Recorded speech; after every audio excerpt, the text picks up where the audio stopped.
Welcome to the Attention Deficit Disorder Expert Podcast Series by Attitude Magazine. Hey everyone, good afternoon. It's Susan Kaufman. I'm here with Attitude Magazine's ADHD Experts webinar broadcast. This week we are so pleased to welcome guest speaker Melissa Orlov, the founder of ADHDmarriage.com and one of the foremost experts in the country on the topic of how ADHD affects relationships. Melissa will be talking about the impact of attention deficit disorder on relationships and how to develop strategies to make peace with your partner's diagnosis, communicate better, more clearly, and realize that your partner is more than a diagnosis or a set of symptoms. Melissa is not only the founder of ADHDmarriage.com, but she's also the author of 2 award-winning books on the impact of ADHD on relationships. One is called The ADHD Effect on Marriage, that's from 2010, and then more recently, The Couple's Guide to Thriving with ADHD. I recommend both of those books if you're interested in this topic. She is a marriage consultant who helps ADHD-affected couples around the world to rebalance their relationships and thrive through seminars, consulting, and her books. And she also teaches marriage counselors and other professionals about effective marriage therapy for couples affected by ADHD. Melissa Orlov is a graduate of Harvard College, and we are very, very happy to have her today. Thank you again for joining us today. I also would like to thank the sponsor of today's webinar, and it is Neba Health. Neba Health's Brain Booster Dietary Supplement is packed with great tasting optimal ratios of omega-3 fatty acids to support brain health in both kids and adults. So for more information, please visit nebahealth.com to learn more. We are always grateful to our sponsors. They have no impact on the substance of our webinars, and they really make it possible for us to hold these webinars at no cost to our listeners on a weekly basis. So thank you, Neba Health. To our listeners, just a few comments in case you have not been on one of our webinars. Melissa Orlov will present her slides, and then she'll take your questions. Please post your questions in the Ask a Question section of the screen at any time as they occur to you or later in the question session. Her slides are available to download now in the event resources section of the screen. Some people like to print them out, take notes. For those of you who are interested in a certificate of attendance, at the end of the webinar, a post-event survey will pop up. It will ask 3 questions about the webinar, which we invite all of the listeners to take. And then it will be followed by 3 questions titled Required for Certificate. So if you're interested in the certificate, take that second set of questions and submit those. The certificate of attendance will be emailed to you. If you're listening on replay to this, please visit the replay page on the Attitude website for more clear instructions on how to obtain a certificate of attendance from a webinar replays. It's a bit of a different process. And finally, I'd like to point out that if you're having any audio problems, they are due to internet bandwidth issues. So close any open browsers, tabs that you might have, and maximize your internet speed to be sure that you can hear every word. So with that, let me turn it over to Melissa again with our deep thanks. Thank you so much, Susan. I am delighted to be talking, and those of you who've heard me talk before, you know that I pack a lot of stuff, so I'm going to get right into it. The first thing that I want to say is that finding out that you have ADHD in your relationship is actually very, very good news. The statistics would suggest that folks who have ADHD can really work to manage that ADHD and make huge improvements. And it's approximately 80% of adults with ADHD can really learn to manage it well. And if you have 1 or 2 partners in the ADHD impacted relationship, you've already had those symptoms in your relationship. You've already been impacted by them. So identifying what's going on is often a relief. And it allows you to start to manage things better. I'm not going to talk a lot about treatment today, but I do want to at least introduce you to this idea of a 3-legged treatment overview. It's sort of a conceptual way to think about how to engage with treatment for adult ADHD.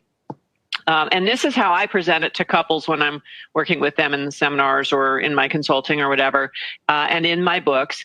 The first leg is physiological treatments, and it's actually not just medication, though that's in that leg, but it's anything that changes the way that your brain works. ADHD is physiological. It's about the neurochemistry of your brain. So sleep and mindfulness and fish oil and the medications. There are a number of different things that have been shown in research to have different kinds of effects on the brain and the ADHD symptomatic behaviors, and whether they show up or whether you can manage them.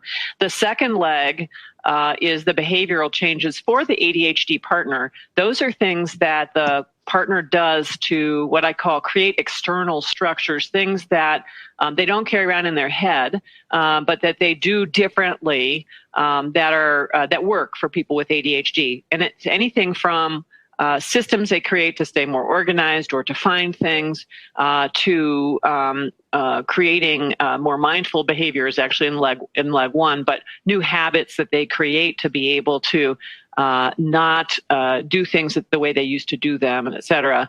And then leg three is, because I work with couples, it's how people interact together around the ADHD symptoms. So this is actually for both the partner who has ADHD and the other partner, whether that's another ADHD partner or a non-ADHD partner. And there are many, many strategies in this leg about things like how do you verbal cues and interactions, and how do you respond to these symptoms, and et cetera. And all of these things can improve the target symptoms that you're looking at. So I also suggest that people don't work on everything at once, because that's really hard to do, but that they also set one or two symptom areas that they're really interested in changing, because they think that that's where they would have the best leverage. So that's a sort of a conceptual overview of what happens once you know about the ADHD, and then what you can do to try to start to change it. I promised I would be talking about 5 strategies for ADHD impacted couples, and this is the sort of overview about improving the education that you have about ADHD, interrupting what I call symptom response, which I'll explain, eliminating parent-child dynamics. Again, I'll explain all these things, talking about anger. And then so these are things that you manage better, you try to do differently. And then on the positive sort of romantic side of things, creating connections, what I call the ADHD way. So let me talk about this first thing, which is accurate interpretation of ADHD symptoms. So most couples impacted by ADHD are not aware that they're impacted by ADHD. Many of you may have had that experience. My husband and I certainly did. We spent a lot of time going, why can't we do better than this? We're trying so hard. And a lot of that had to do not only with our interactions, but also with my interpretations of my husband's symptomatic behaviors. So there are classic symptoms that you must have in order to be diagnosed with ADHD, including chronic distraction, difficulty following through on things. Often you have poor memory, poor planning, you're easily overwhelmed. There are things that go on with ADHD that are maybe part of your relationship. And if you don't know the ADHD is there, you interpret those things in a very human way that isn't correct. It doesn't accurately reflect what's actually going on. The classic, and I'll talk more about this one, is if your partner is chronically distracted and not paying very much attention to you as a result, you start to think, well, my partner doesn't care about me. And I used to say this to my husband. I'd say, well, but wait, don't you love me anymore? This happened very soon after we got married. And he'd say, what are you talking about? Of course I love you. What are you talking about? I mean, it was not at all, not even remotely on his radar screen, but I felt lonely and not well loved. And there's a list here on this page. I don't have to read them all, but if somebody isn't following through, a common sort of what Ned Hallowell would call moral interpretation of that is that the person is lazy, or that they're incapable of doing something, or that they're broken. And if you think about this, these are really negative ways to be thinking about your partner. And they don't actually reflect what's going on. The little follow-through has to do with difficulty in planning or difficulty initiating, difficulty understanding how much time you might be doing something, distractibility. My husband, I would say, would you mind doing X, Y, Z? And he'd say, of course, no problem. And he meant it. He totally was planning to do it, but then the ADHD, which we didn't know that's what it was, would get in the way, and it wouldn't happen. And you end up in a very negative cycle.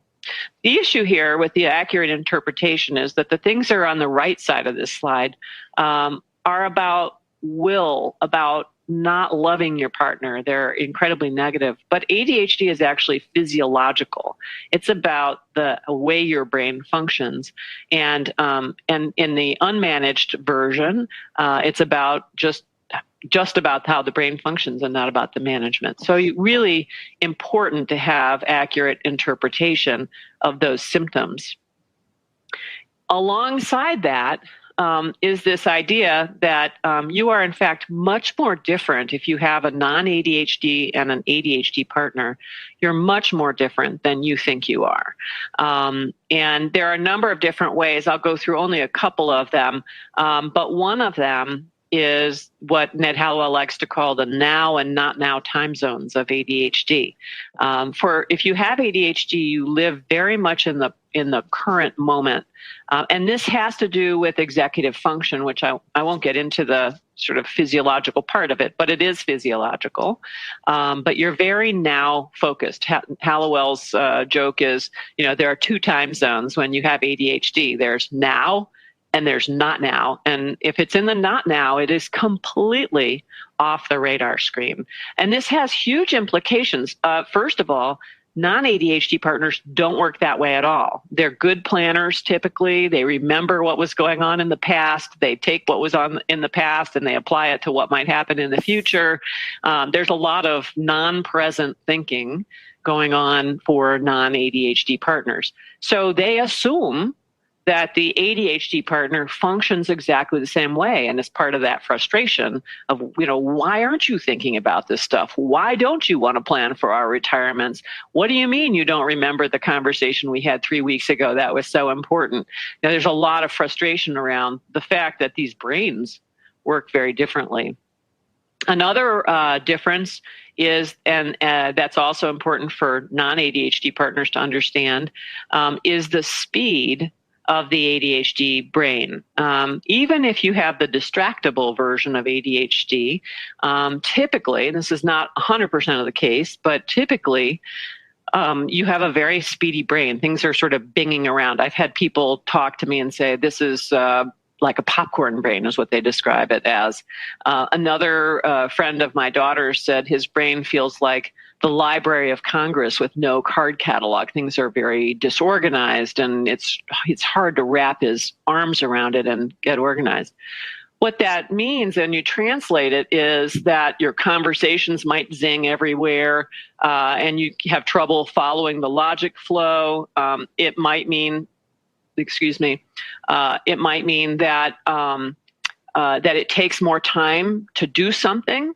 And a lot of that work is inside the head of the person with the ADHD and completely invisible to the other partner. And so that's a big deal. So learning about how different you are, there are many other ways that you're different, but learning about how different you are and the physiological reasons for that can be very empowering for couples. Okay, so that's interpretation of ADHD. I want to talk about what I call symptom response, which is the SRR. And yes, that is a picture of me with my husband. We were on vacation that time. I don't usually put his picture into my presentations, but I thought it would be fun. One of the reasons is because this was one of the things that we suffered from the most. So symptom response is about there being a characteristic behavior, a symptom of the ADHD, and then a partner's misinterpretation or poor response, and then the ADHD partner's response. And as this develops and goes on, the partners end up talking in the last two boxes, arguing about the responses and sort of forgetting about the original symptom. So in the case of chronic distractibility, the ADHD partner is paying attention to what's immediate, which is often not the partner. It's, something that came off the web or is on their phone or that they're really interested in. And so it's you're sort of just one of a lot of things, and you're not standing out particularly. And that leads to feeling that you're not loved or not cared for, you're ignored, you're lonely. And so what happens is you start sort of small, but over time you become more and more intrusive. You're trying to gain that partner's attention. And you have trouble doing it because of the ADHD, which in our case, in many, is undiagnosed. And so you become, essentially, I became, and I watch this with many people, more obnoxious. Sometimes people say, I have to yell, get in my partner's face in order to get his attention because I've asked him to do something and he's just ignoring me. The ADHD partner sees not the distractibility, because that's sort of them and they're used to it and they're not really thinking about it. What they see is the non-ADHD partner's anger and the non-ADHD partner's intrusiveness and yelling. And so their response to that behavior is to get mad, to fight back, or else to retreat or escape. I don't want to deal with this person. There's too much conflict, et cetera. And then there's this fight. So the more they try to escape or the more they fight, the more incensed the non-ADHD partner gets, and they go around and around and around, and it just escalates. You have to interrupt this. And if you understand that it's the ADHD, then the way to interrupt it is to do something differently. Like my response, my partner has his symptomatic behaviors, hopefully, which he's managing better. But let's say they show up, and then my response is, hey, you seem to be particularly distracted this week. How about if we go on a date? And we go out and we pay lots of attention to each other because we're out on a date. We have a good time. And that's the end of it, and you have a very open conversation about that, and it works very well. Okay, so I seem to be having trouble changing my slide. I don't know why.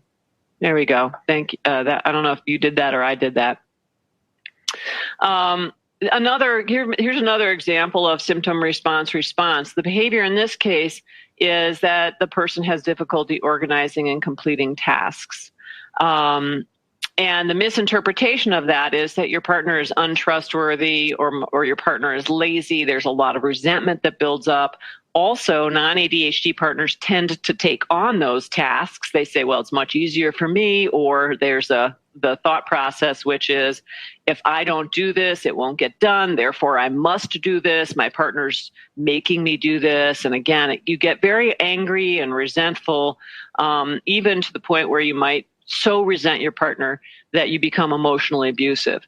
And while I am not proud of the fact that I fell into that camp, I do talk about it because I think it's important for people to hear that even somebody who really genuinely wants to improve things can get that frustrated and get that angry. So the ADHD partner response to those behaviors that the non-ADHD or more organized other ADHD partner has, is that they allow the partner to take over. It's much easier not to have to do stuff if you have difficulty organizing. It's totally understandable that you would allow that. But that what happens is you become less like partners.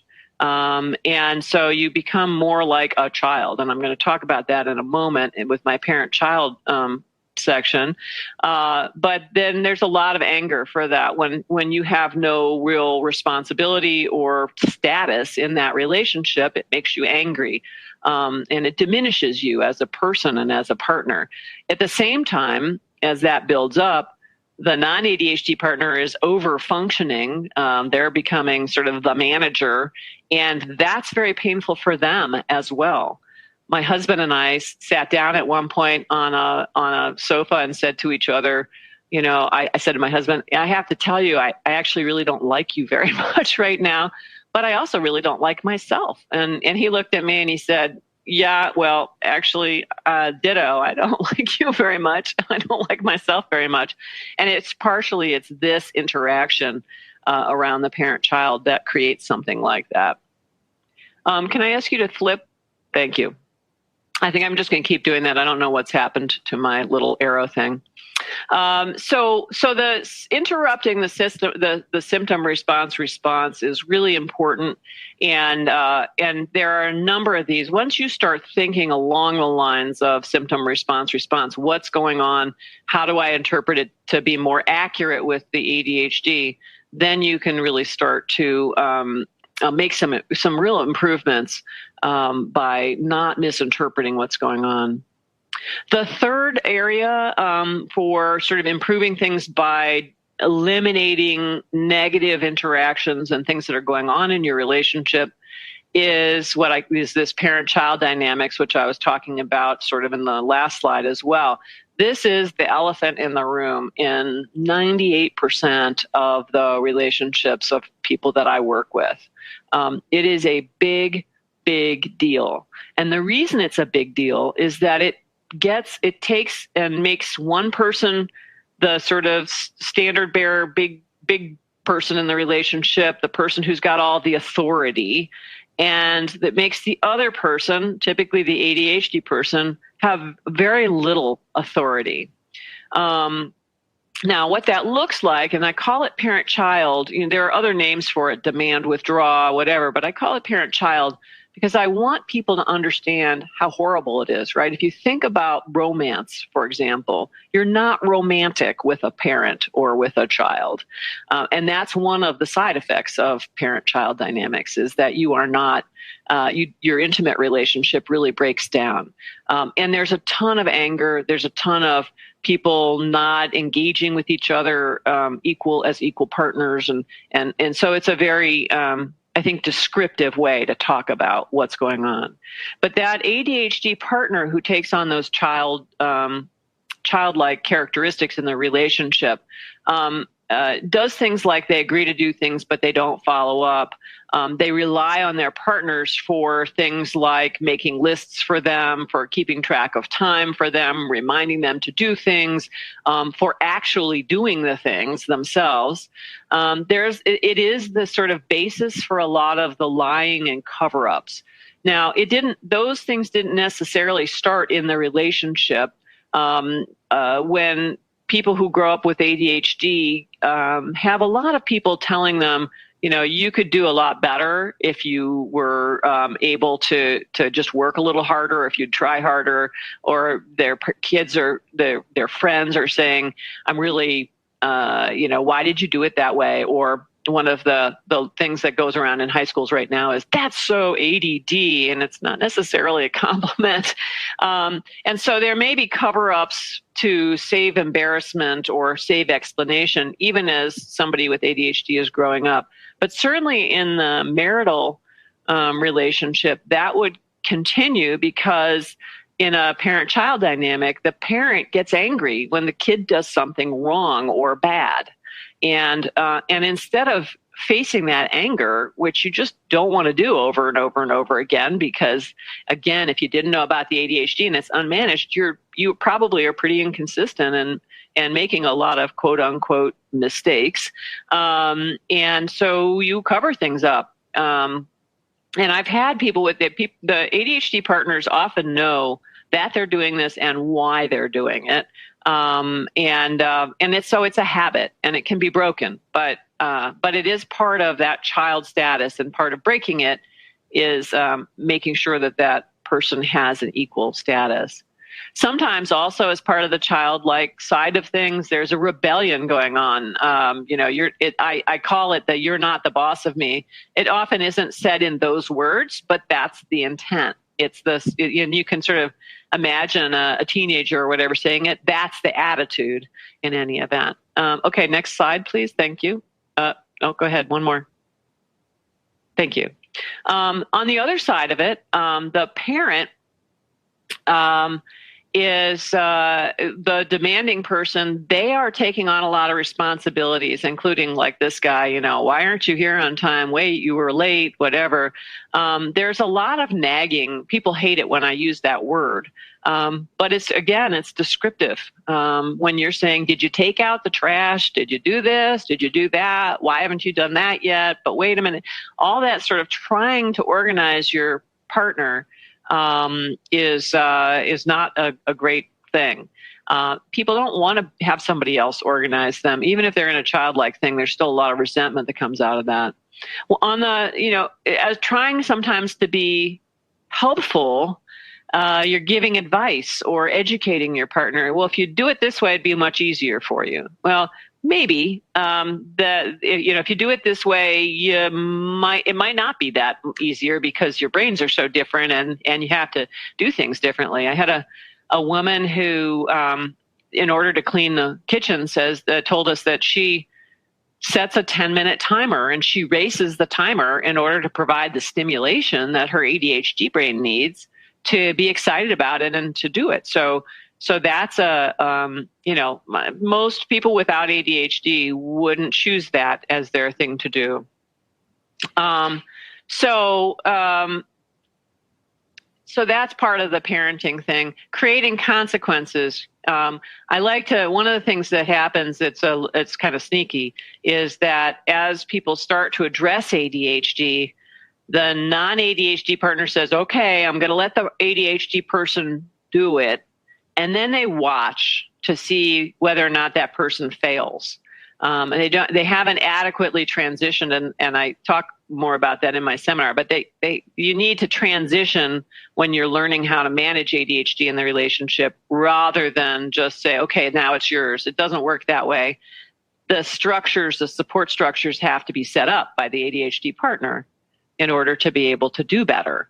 Anyway, creating consequences if you're the non-ADHD partner is pretty common, and that could just include anger. I know I can't talk to my wife about this or my husband about this because I know they'll get mad at me. Well, that's a consequence, and it diminishes your ability to talk to each other.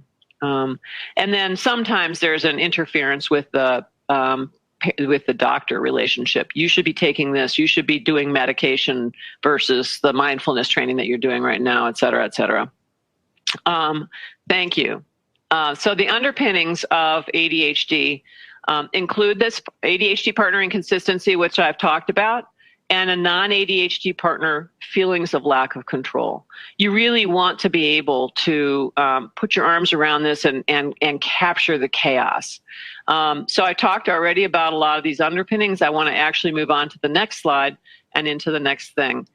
Because I want you to think about how do you transition away from parent-child? If this is the elephant in the room, how do you eliminate it from your relationship?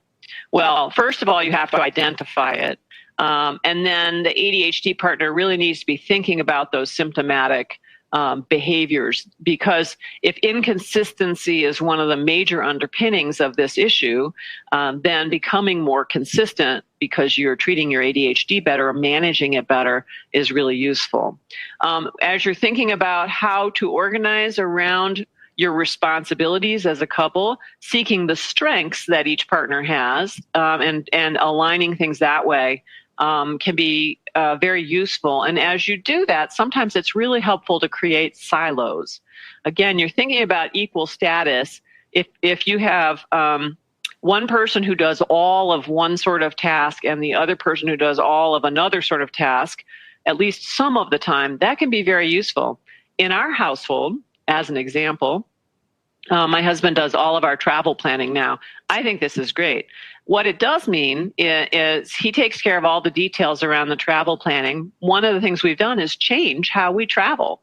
Now, when we go someplace, we tend to, if we're going for a 2-week vacation, we get our airline stuff and then we go someplace, we know where we're going to be for the first couple of days. We have a general idea, but we sort of plan a couple days in advance. We get hotels a couple days in advance and go where we want to go. saying no, that's just one example of a silo. Another example is you might have one person who's totally in charge of doing the dishes or whatever, and then the other person can back out of it completely and know this is not my business, it's my partner's business. Learning to say no, or I can't do that, is very useful. And you can only say no if you have status in the relationship, right? So if you have no status, you can't say no. Staying in touch around changes. I know I said I was going to do XYZ, but it turns out that a big business call has come up, so I can't do it. And I just want to let you know that, so you're not surprised or disappointed or whatever.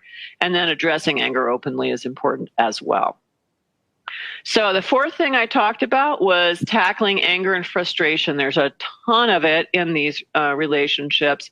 There are also some very good books about anger and frustration. One of them is The Dance of Anger by Harriet Lerner. That's a great classic. Another is called Letting Go of Anger by the Potter Efrons. And they take very different approaches, but they're both quite good and in their own ways. But I talk about 5 steps. So the idea is essentially that it is inevitable that you will be angry with your partner if you're giving up and giving in and going along with stuff that you don't agree with, right? And so in the non-ADHD partner, there are a lot of things that are happening in your life that you're not very happy about and you don't know what to do about until you learn more about ADHD. And the fact that you're here is terrific. The fact that you're involved with these webinars and with Attitude and et cetera is great. That's a great first step. So if anger is inevitable, if you're not in control of your life, then what you need to do is take control of your life. And there are some steps to doing that, including acknowledging that the anger isn't the issue. It's not the fact that you're angry that's the problem. Angry is just a flag. It just says, wait, hold on, there's a problem here that you need to investigate. It's how you express the anger that's the issue. So finding calmer times, calmer ways, and in the area of ADHD, there's the emotional lability or the emotional rev up, if you want to think about that, of people who have ADHD. There's a physiological aspect to some of that anger, and that can be managed through treatment and through mindfulness and through awareness. You should not be in a situation where an ADHD partner says, I've always been this way, therefore I must continue to always be that way. This is one of those things where if you learn about the ADHD, you can learn, I may have always been that way because I had not been managing all of those neurochemicals and my ADHD, but now I can change it. I want to talk very briefly about one way to tackle anger and frustration, and that's what I call conflict intimacy. And it's actually not what I call it. This is a model. The triangle pyramid is mine, but the Relationship Institute is the group that came up with this 3 parts of intimacy. And self-intimacy is sort of the process of knowing yourself and being able to express your opinions so that you yourself and others can engage with your feelings. The middle part, which is what I want to talk about today, is conflict intimacy, which is how you talk about difficult emotions and conflicts with others. And then when you get conflict intimacy in good shape, then affection intimacy, which is all of the stuff that you think of when you think of intimacy, follows quite easily.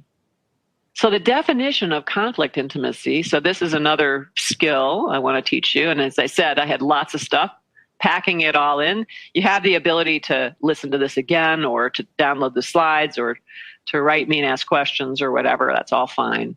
But conflict intimacy definition is processing conflict in an open, non-hostile way. So the speaker makes sure that they are not attacking their partner who's trying to listen. And the person who is listening is trying very hard not to be defensive. This is a big challenge when you have ADHD in the relationship, because there's a lot of defensiveness built up over the years, and making that relationship safe for both of you takes some effort. Sometimes it takes professional assistance. Sometimes you can do it on your own. But this idea of non-aggressive speaking and non-defensive listening is the skill set that you're trying to build when you're improving your conflict intimacy skills. And the idea is that you can share your ideas if you know enough about your feelings, because you can put your finger on them. And I give out a word list of feelings to help people identify it so they can talk, oh yeah, that's how I'm feeling, and they can express it to their partner. People who haven't practiced this sometimes don't know the right words. So having that list can be very helpful. And you can find those online, by the way. But honoring each other's opinion. You married this person, or you're in a committed relationship with this person. They deserve to have their opinion honored. You don't have to agree with it at all. But the fact that it is their opinion means you deserve to at least honor it as their opinion. And think about it, because they've expressed it to you, right? That's the idea of conflict intimacy. So when I'm working with couples, I tend to practice this as a skill as we're going through the other kinds of issues that they're going through. And you can do this with your own counselor. If you talk about this concept with them, they'll get it. They can look it up and get some more ideas about it as well, as if they want to.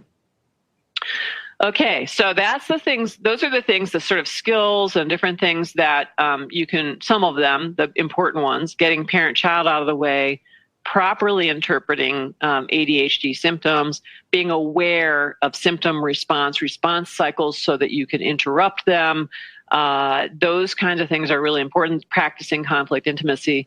Also, of course, you're in your relationship because you want to have romantic and emotional connections with your partner.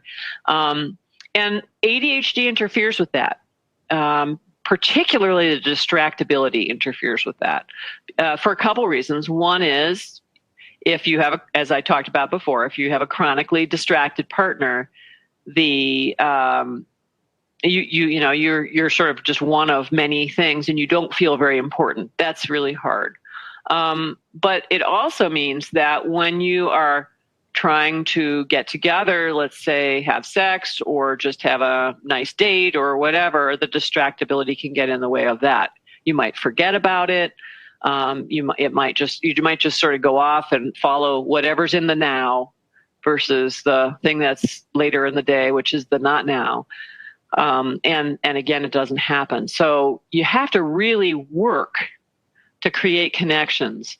And this is maybe a mind shift for people, who said, oh, well, because I got into this relationship and because my courtship period was so much fun and so attentive, and that's a different topic altogether, then it just ought to continue that way. That's not what you've got.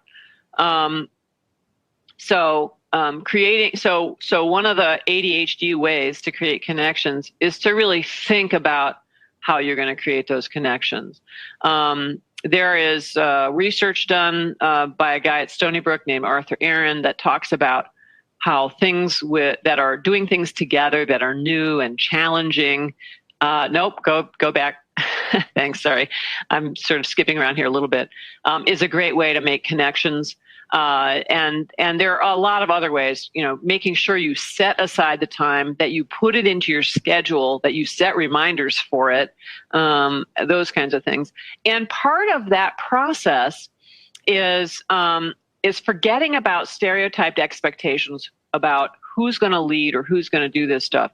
Now, I say this, I primarily see this in relationships where the ADHD partner is male and the non-ADHD partner is female. And the woman is saying, but I want my partner to set up dates. I want, that's what I expected would happen. The more organized partner is often the one who is in charge of the social life or setting up dates. And that's okay. That's that's sort of moving to your strengths. And if you think about it that way, it's okay. And in our relationship, we have a lot of different things, including even our sexual relationship, where if I initiate it, whether it's a date or sex or whatever, the deal is sort of that my husband very happily goes along, and he doesn't have to fake that. He's delighted to do whatever I plan. He just doesn't like to plan it. And that works. It's fine. Again, managing ADHD is about reliability. And then you have to be thinking about developing compassion and skills that are empathy related. Knowing more about the ADHD really helps that a lot. Okay, now I'm ready. There are ways to, so when I'm talking about planning it and thinking about it, some people, for example, brainstorm, what are the fun things that we could do that are new and challenging, like going to take dance classes together. And they create a list of things that both of them want to do, and then they alternate. Well, here's something that this partner wants to do and something that partner wants to do, and they alternate back and forth. That's great, but make those bids for connection. Reach out to your partner. Give your partner the benefit of the doubt and connect every day. I tell ADHD partners, put a reminder, make sure whatever the thing is, to send an email or to give your partner a hug when you walk through, post a note, whatever it is. You're feeling those positive feelings. That's not the problem. Or hopefully you are. But the problem is communicating them. It's getting them out. There's no embarrassment to say, okay, I have trouble remembering to do this, but it's important to be able to give your partner a hug. We have in our family what I call drive-bys, where my husband sees me and that triggers, now he's created this habit, it triggers that he comes to me and gives me a kiss or a hug or something like that. And I love it. It's great. Okay, next slide. All right. And then there are communication techniques. I don't have time to go into all of these, just to say that there are a lot of different communication techniques. These are all ones that I cover in my seminar, but I want to be able to answer your questions and leave time for that. So there are just a lot of different ways that work with ADHD. The worst thing you can do with ADHD is say, okay, so I'm just going to try harder the way everybody tries. People with ADHD are not wired like everybody else. And so trying differently is much more important than trying harder with the standard stuff. And differently means stuff that works for people with ADHD.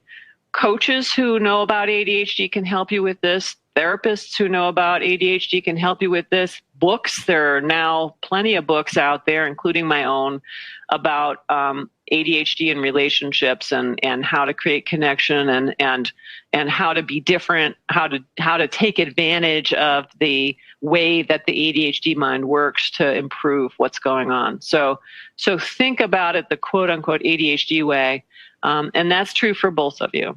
Okay, next. There are also little rituals. Again, I'm not going to go through this in depth, but one of them I do want to talk about is I did have a couple that I worked with where the issue for that couple was the ADHD partners. In this case, it was a man having difficulty expressing things that were going on inside him emotionally, and it made him anxious actually to not be able to do that. And so they created a ritual where they each would sit down for about 5 minutes a day, and they would say, the thing that you most need to know about me today is, and then they would share whatever that thing is. It might have been something they were proud of that they had accomplished. It might be something they were feeling inside or that they were worried about or whatever. It was 5 minutes a day, completely transformed their relationship. That kind of thing, you can be very creative about what those rituals are for you. And they both agreed that would be fun, and they had fun doing it. And that really works. My husband and I used to do Saturday afternoon adventures. We didn't plan them at all. We just said, okay, here's the block of time. We're going to do it. It was set in our schedule. And then day of, we would decide what we were going to do. We'd do a little internet search, figure out what was going on in Boston, which is where we lived at the time. And it was really fun. And it was totally in the wheelhouse of the ADHD partner as well as me. I wanted to connect. He wanted to have an adventure. It worked great. Okay. So finding help, you can get a lot of help. There are tons and tons of resources at Attitude. You're probably familiar with those. You may not be familiar with my website. I focus in exclusively on relationships impacted by ADHD, and there's a ton of information there.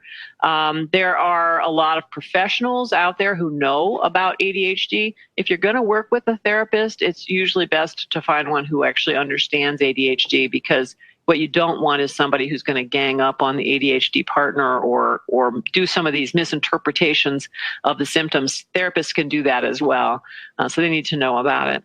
All right. I think that's it for me. And there are a couple of closing things. Okay. Thanks, Melissa. Very provocative. I wish we had another hour.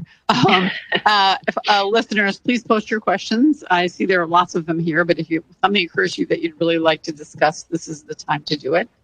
I'll give you one question here, Melissa, that has come up in several ways. What happens in a situation where the ADHD partner, quote, doesn't own the ADHD, isn't admitting it, isn't willing to get help, isn't willing to discuss it? Yeah. That's a very difficult situation. That's actually the situation that can be really harmful for the long-term health of the relationship in terms of whether or not you stay together. Because the reality is, if you have ADD and it's not impacting the relationship at all, great, no problem. But if you have ADHD and it's impacting the relationship, you have to get out of denial about it. And there's sort of a mutual denial thing that goes on. It's both the ADHD person saying the ADHD doesn't matter. Sometimes they say that because they see the anger in the other partner and they say it's all about the anger. If you'd just be nicer to me, or if you would just calm down, everything would be fine. And at the same time, the non-ADHD partner is saying, well, yes, but if you'd fix the ADHD, everything would be fine, and not acknowledging their own contributions, which often include resentment and anger and parenting and et cetera. So this goes both ways. But the way to get around that is through gentle sort of lobbying. You cannot force a person to learn this stuff, but you can expose them to things that are intriguing. One of the things that sometimes works is in the second chapter of the red covered book, The ADHD Effect on Marriage, I talk about these patterns, and you can pull out some descriptors from those patterns that sound just like your relationship. And if you're smart, you'll pull out things that sound just like the things you yourself are doing wrong, rather than something that sounds like you're being critical of your partner. And you'll say, wow, this sounds a lot like me. And then here's some more, and you sort of do both sides of it. I've had a lot of people say that was actually pretty effective for opening up the mind. Right. Here's a great question from someone who says, why does my husband never miss a golf or outing with his friends, but somehow doesn't hold the same importance for things that relate to our family, or for me as wife of 37 years. So that's a wiring issue. The ADHD brain is wired neurochemically to seek reward. And so it hones in on things that are of great interest or very, very rewarding. And it avoids or is not at all interested in things that are less interesting. So, and particularly if in your relationship you have sort of started to be thinking a lot about chores and responsibilities and things you have to do around your home, as opposed to, let's say, going on an exciting vacation, or having fun together, going out with your best friends and going out and riding bikes or whatever. If the relationship has become more about tasks and chores, it's very, very difficult for the person with ADHD to do that focusing. And it doesn't mean they can't do it, but that's what's going on there. The things that are of interest and are rewarding are very easy to engage with.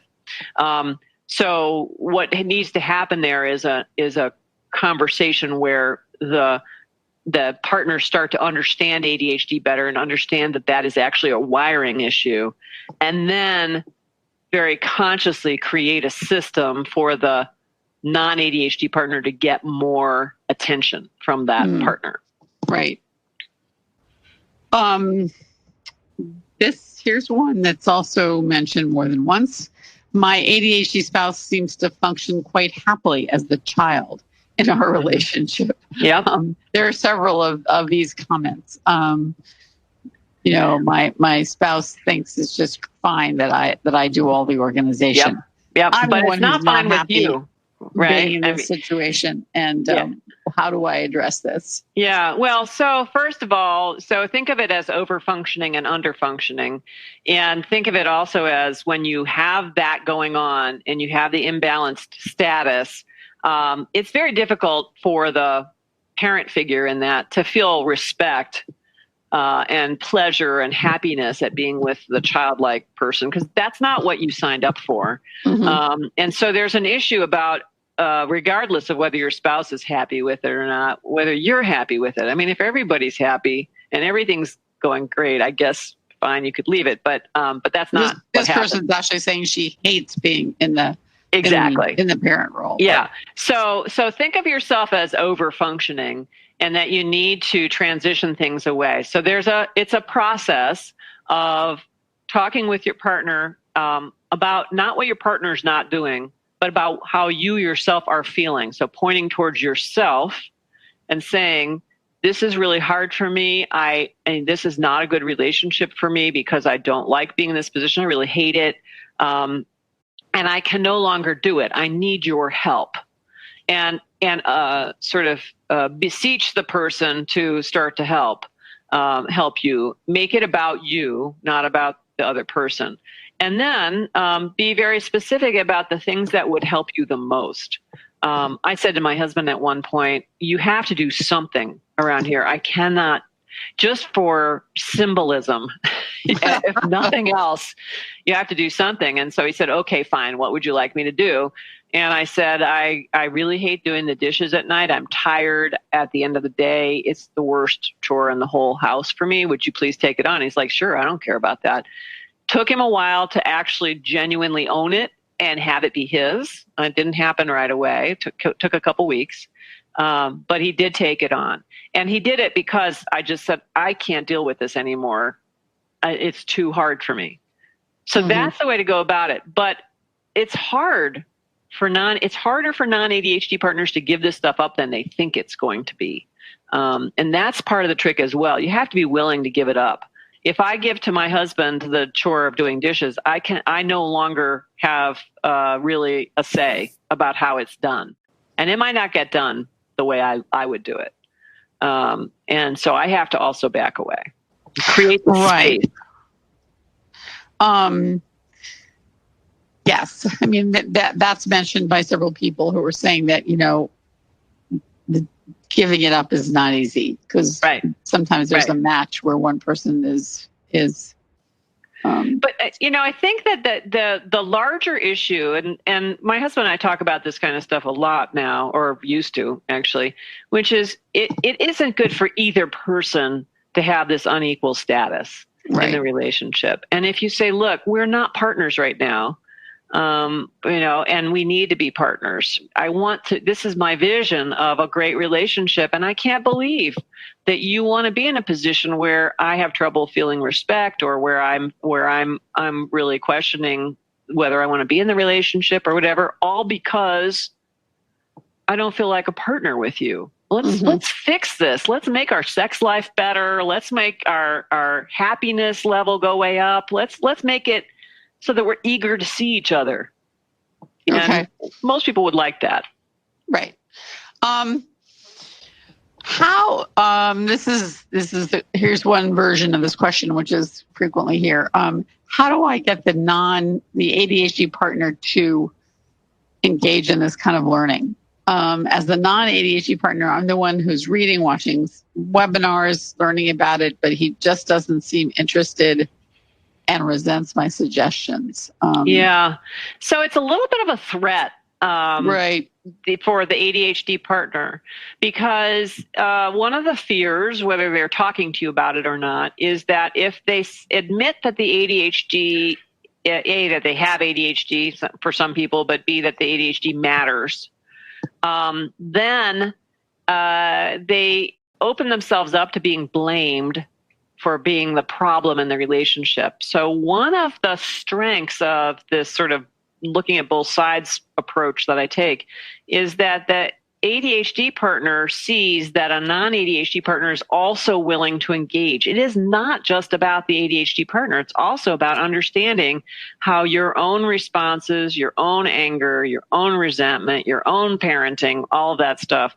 is also impacting things. And when they start to see that, then the ADHD partners are more willing to engage. But as long as the conversation is about how the ADHD is a problem and we need to fix something because it's got an ADHD label on it, they're not likely to want to engage. Right. So, here's some good questions about money. One person says, does it make sense to assign finances to one person? And another person says, when it comes to money, I'm kind of in the now versus not now mode, whereas my spouse is the one who does the budgeting and organization. yeah. How does money play out in the ADHD marriage? So it varies by couple. And when I talk about things that non-ADHD partners do versus ADHD partners, I'm talking about generalities. Not every single couple is going to have that, obviously. Right. Money is often a difficult area, and it's kind of a trap in some ways. Lots of times the non-ADHD partner is actually managing the finances because there's been bad experiences with an undermanaged or undiagnosed ADHD partner forgetting to pay bills or not being interested in the planning or not budgeting well or having a spending habit or something like that. So you get to this place where you're saying, okay, we're going to reset up the status here. So you need to do something. And the person says, well, let me manage the finances. And then they don't have the reminder systems and the strategies in place to be successful at it. And they have problems again, and it creates more problems. You don't want to fall into that trap. I always say when you start to transfer household responsibilities over more towards the ADHD partner, it should not be paying the bills. That is the first thing that you hand over. And I think, every couple has to figure out how they're going to do the budgeting and et cetera. Lots of times it helps to bring in a third party, somebody who can say, I know you're not thinking about the future very much, but actually you got to start planning for college, and here's what that looks like, and here's how it impacts your budget or whatever. Have somebody other than the non-ADHD partner be the one who's driving that conversation. Right. Okay. Yeah, I think that's true. But that also could be one of your silo examples, right? Where one person who's good at it handles it and someone else does something else. Or you do something. So in our household, my husband does anything that has to do with investment management, and I do anything that has to do with paying the household bills, because that aligns. I do more of the household stuff. So that aligns with where my knowledge base is, and we can just put the silo of, the retirement accounts and all that stuff over to him, and he's happy to handle that. Okay. That sounds good. Any suggestions for these dynamics as they impact trying to create a united front as parents to teenagers or young adults? Our teens, young adults are very frustrated because their experience is that my ADHD husband tells them to do things that he doesn't follow through on himself. Yeah. That's really hard. Parenting, and I don't know. Issues. I don't know whether that family the kids have ADHD or not, but I'm a big believer in having an open conversation about ADHD in the family, about what it is, and sort of demonstrating that people are working on change, but may not be perfect. I think there are, it's not just with an ADHD partner where a parent says you ought to do X, and it's the old do as I say, not as I do thing. It's not just ADHD. So I think one way to handle that is to say, hey, I support the other person. Unfortunately, the best way to have a united front is to actually be on the same page. And that takes the two people really working on their relationship. And so really delving into this. Again, I don't specifically talk to parenting. There are good parenting resources out there. But getting the relationship aligned. And showing your kids that it takes effort to do that is actually a very good thing. They can understand that, yeah, things aren't always perfect, but putting energy into it and giving each other the benefit of the doubt and all the positive things that they start to see can really be useful for the kids. I think it's very hard with kids when you start to do the you must do this, you must do that stuff with kids, unless you're talking with them about why it's important and sort of you have an underpinning of, like you always have to respect other people, therefore you shouldn't be shouting at the neighbors or whatever. It's very hard because kids have the same thing that adults have, which is you're not the boss of me. It's different, but particularly teenagers are trying to grow into their own space. Right. So how you deliver that information is really important. I think that's as important as the united front. Yeah, absolutely. Yeah. An interesting question here. What unique challenges do you see in couples where the wife has the ADHD and the husband does not? Much of the information about, ADHD in relationships is directed at couples where the husband has the ADHD. Yeah.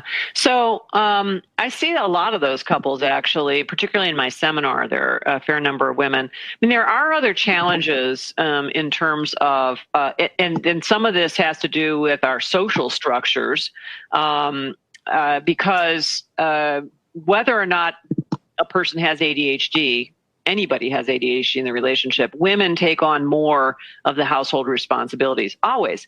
The data actually shows that the man can be unemployed and the woman fully employed, and the woman is still doing more stuff. It's completely unfair in our culture about how that happens. But that has a very big impact because, again, that's the stuff that's so hard to engage with, is the boring stuff and whatever. It's sort of against how that brain functions. So there's a lot of criticism that comes when a woman has the ADHD. There's a lot of criticism about whether she's doing what she's supposed to be doing. I hear from men regularly who say, I come home and I expect that things are going to be organized or that dinner will be on the table or something else will be happening. They have this picture of what their home should be like, their family life. And I don't know what she does all day, but it's not happening. And our house is complete chaos. And, there's stuff everywhere and whatever. Even when the woman is pretty organized and is the person, like my daughter has ADD and she's the one who's picking up more because her partner also has ADD. And, she's the one who's the more organized of the two of them. There's still a lot of pressure to do things, to stay organized and to engage with these things that are really boring, that are really difficult to do. There are people who focus just on women with ADHD. You can find those resources online, and it's good to engage with that because there are slightly different challenges. And the shame and all those other issues. I mean, we just published a wonderful article by Sarah Solden and Michelle Frank, which I recommend to any of you. We actually have a question here from someone who says, how do I help my wife seek treatment and balance her need to make her own choice, but my need to have a, quote, better functioning spouse? So it is right there. Yeah. So that is that doesn't matter on gender, that question. Right. It can be either one. Goes, and this is part of why I don't spend more time. There are specific things that women have, but the shame or that question goes both directions. Absolutely. It's really, how do you support your partner? The first thing I would say is that, it's all the things that I talked about here. It doesn't matter the gender of the person who has ADHD. All of these things still hold true.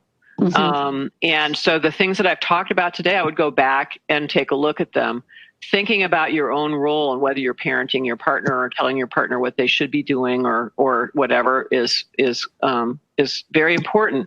Understanding what your symptom response things are. There is something that's going on. If the woman has ADHD, it's more likely that the man without the ADHD is withdrawing from the situation or becoming, quote unquote, overbearing, et cetera, and putting more pressure on that partner. That women married to men with ADHD tend to be more demanding Right. That's the right word, but Right. they tend to try to set the boundaries more than men do. Yeah. So I would say the best way to engage is to gently bring up not only bring it up as here are the issues in the relationship, not here are the issues with you as a person. And I've been investigating this concept about whether ADHD works or not. Here's some resources I've looked into, be it books or other things. It might make sense for us to learn more. What do you think about that? No pressure, no blame. Blame is terrible. Try not to put your partner on the defensive. Try not to insert your own negative attitudes into the request. Lighten it up so that it's a low risk activity to learn. And when you do great that, advice for all of us in difficult conversations. Melissa, thank you so much. Unfortunately, we're out of time. Listeners, I want to tell you about the next 2 Attitude webinars next Wednesday. Dr. Dodson on how to optimize ADHD medication, which, as you all know, is not easily done. A lot of strategies for titration and managing different, many of the new medications that are out offer various different delivery systems. And then on Thursday, November 21st, we had Dad Hollowell and John Rady talking about the good news, the ADHD energy and motivation, they call the flip side of rejection sensitive dysphoria or depression. So that should be fun and encouraging. So thanks everybody. And don't forget to check out all of these wonderful webinars that you can listen to on replay, Attitude/webinars. And we'll see you soon. Thanks again, Melissa. Terrific. You're welcome. Appreciate it. Thanks. Bye, everybody. For more Attitude podcasts and information on living well with attention deficit, visit attitudemag.com. That's ADDITUDEMAG.com. That's ADDITUDEMAG.com. That's ADDITUDEMAG.com.